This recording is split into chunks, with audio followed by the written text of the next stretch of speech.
Olá pessoal, bom dia. Eu trago mais um vídeo sobre mercado financeiro, sobre meus estudos. Então vamos lá. O primeiro eu queria falar sobre a pré-abertura. A pré-abertura funciona como leilão de abertura de bolsa. O investidor que tem interesse em comprar ou vender um ativo no seu preço de abertura pode enviar uma ordem antecipadamente, porém o negócio será fechado até a abertura do mercado de ações. Esta pré-negociação serve para determinar o preço de abertura do ativo, uma vez que sua ordem foi enviada e faz parte desse preço. Não é possível, preço não é possível mais cancelar. Então é importante, pessoal, no mercado de abertura, que no Brasil começa o leilão, né, 0,945 começa o leilão, você já pode mandar a ordem, tá? Só que o preço fica, comprador e vendedor, eles ficam se equiparando. Então até abrir de fato às 10 horas, geralmente tem leilão que se estende um pouco mais, 10h05, 10h10, dependendo da quantidade de ativo, quantidade de preço. Caso tenha alguma notícia impactante, o mercado possa demorar mais de abrir, tá? Mas então é basicamente para determinar o preço, né? Então tem o preço de fechamento e aí eles começam baseado na quantidade de oferta, quantidade, vai se formando o preço de abertura, tá? O call de fechamento. O call de fechamento dura apenas os 5 minutos anteriores ao fim do pregão, recebendo intenções de compra e venda do ativo para determinar o preço de fechamento dele. Uma diferença nesse caso é que apenas ativos que fazem parte da carteira de índice possuem o leilão de fechamento. Então, a bolsa B3, nossa B3, ela define uma carteira teórica, como vou falar daqui na frente, e alguns ativos estão envolvidos nessa carteira. Geralmente blue chip, tem ações que não participam do índice. Tanto que quando a ação participa do índice, geralmente ela tende a subir o preço, porque também tem alguns critérios que são estabelecidos antes de entrar na carteira do índice. Então também tem o leilão de fechamento. Então quando fechar, no Brasil, né, a 16h55 começa o leilão e vai até às 17 horas geralmente, tá?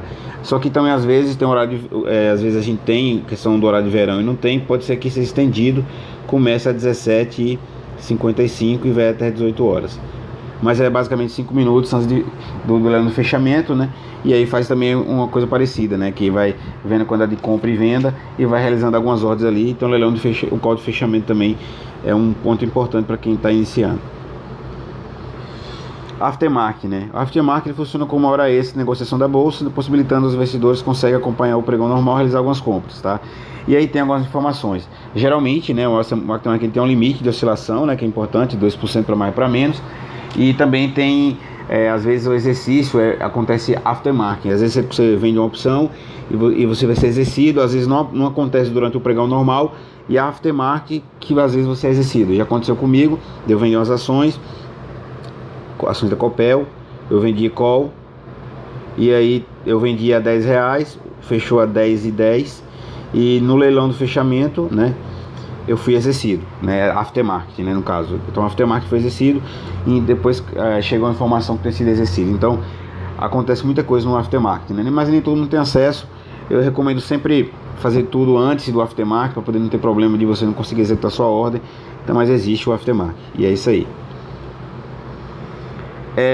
Leilões de abertura e fechamento. Os leilões são uma forma de organizar as ofertas de compra e venda de determinado ativo de maneira a estabelecer o melhor preço para uma quantidade de investidores seja atendida. Então sempre vai existir esse leilão, tá, pessoal? O leilão, e inclusive o leilão, ele não só ocorre em momentos normais, né?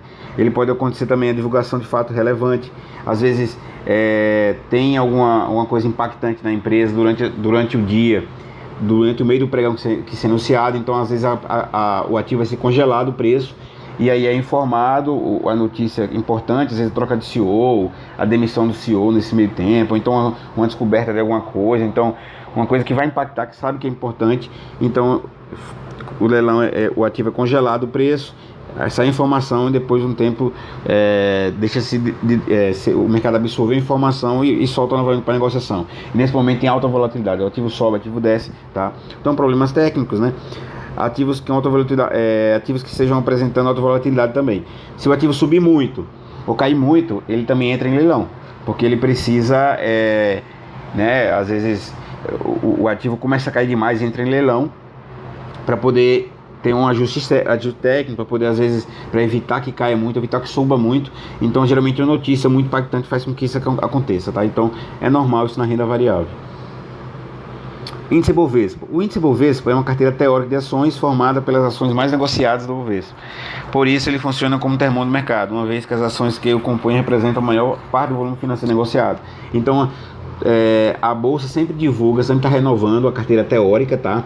E essa carteira teórica ela é formada pelas principais ações do Brasil, principais empresas do Brasil, né? Então a B3, né? Ela tem aí uma carteira teórica e é importante, né? Que quando a B3 decide botar um ativo dentro da sua carteira, né, teórica, botou um novo ativo aqui,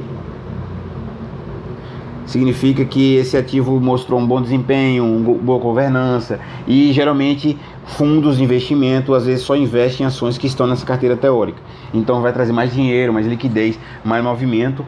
Então é importante essa questão de conhecer quais são as ações que pertencem à carteira teórica do Bovespa.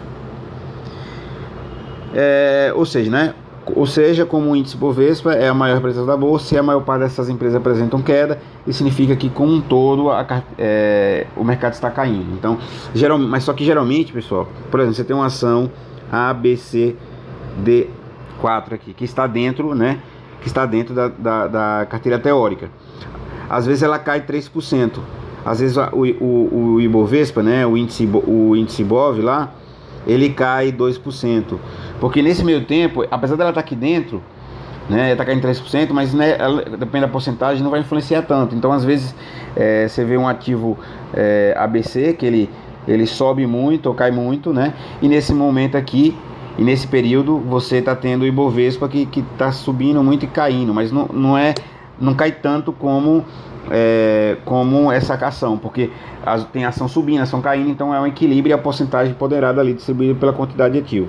Então por isso que às vezes tem pessoas que preferem comprar apenas o índice Bovespa ou o BOVA11, por exemplo, que replica esse índice, né, que é um ETF que replica esse índice Bovespa na mesma proporção, e às vezes ele cai menos que o mercado também, mas sobe menos quando uma ação, por exemplo. Mas às vezes é mais estável, né? Mais comum. Então às vezes a pessoa prefere comprar o BOVA11.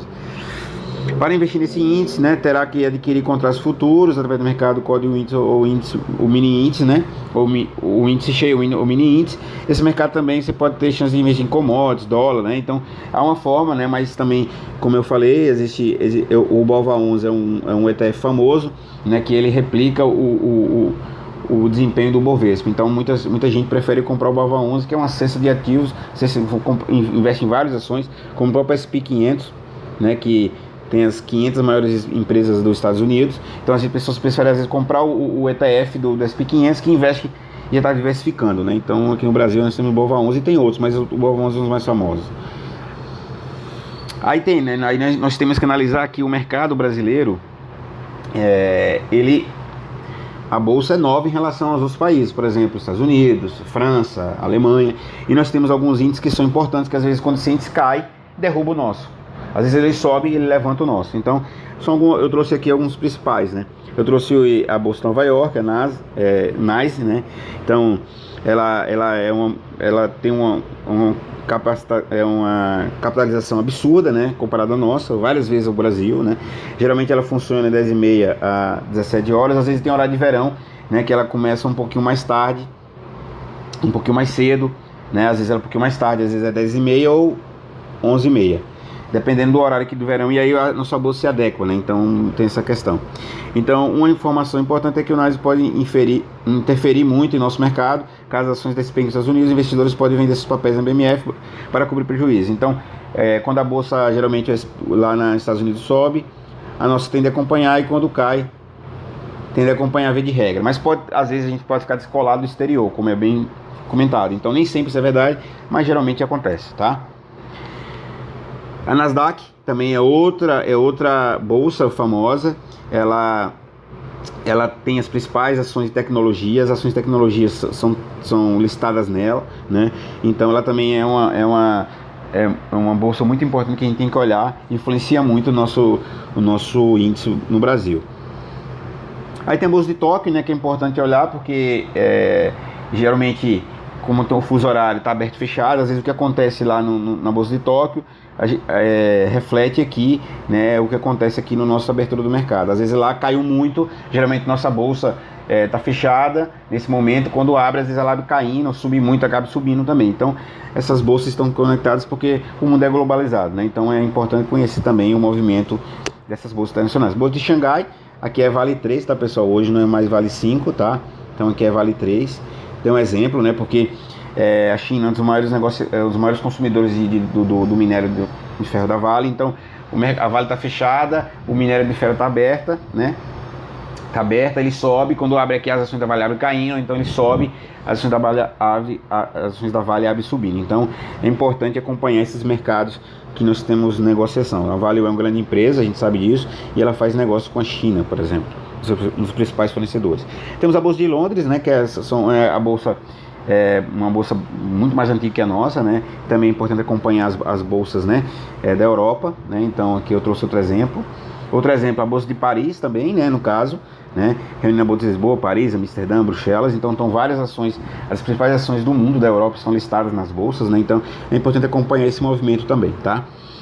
A Bolsa Shenzhen também, né, é uma bolsa chinesa também, e ela tem o funcionamento, né, e aí acaba influenciando o nosso mercado, porque a China é um grande parceiro comercial do Brasil.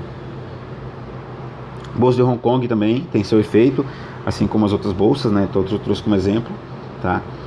E aí temos o horário de funcionamento, né? Início das operações da Bolsa de Valores, aqui é um pouco de história, tá, pessoal? Começou em 1820, né, nas operações, depois inauguração em 1845, depois teve a criação da Bolsa Livre em São Paulo, e a gente foi evoluindo, né, como bolsa, né, como mercado de capitais, né? Então tem aqui outra história aqui também, né?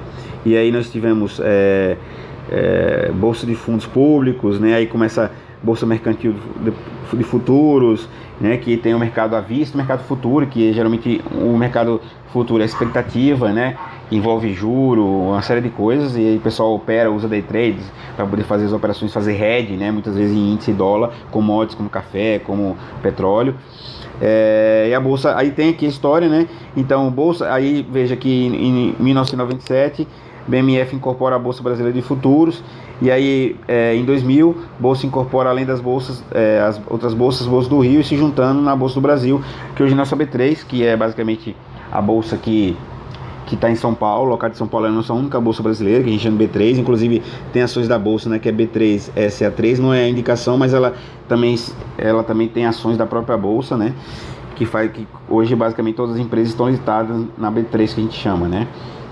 E aí em 2008 ocorre a grande fusão, surgindo então a BMF Bovespa, que é o que conhecemos até hoje, a estrutura, né? Se especula que vai ter outra bolsa, vai abrir em outro momento, mas até então é a nossa única bolsa brasileira, e as principais ações estão listadas na Bolsa B3. E como eu expliquei no vídeo anterior, para você comprar um ativo, comprar uma ação, né, para você poder se expor a essas empresas, as maiores empresas do Brasil, você precisa abrir conta na corretora, né? E aí você vai abrir conta na corretora, mandar dinheiro do seu banco para a corretora, e nessa corretora você tem acesso às ações que estão listadas na B3, e a sua corretora fica na custódia, né, responsável ali pelos ativos que você comprou, tá?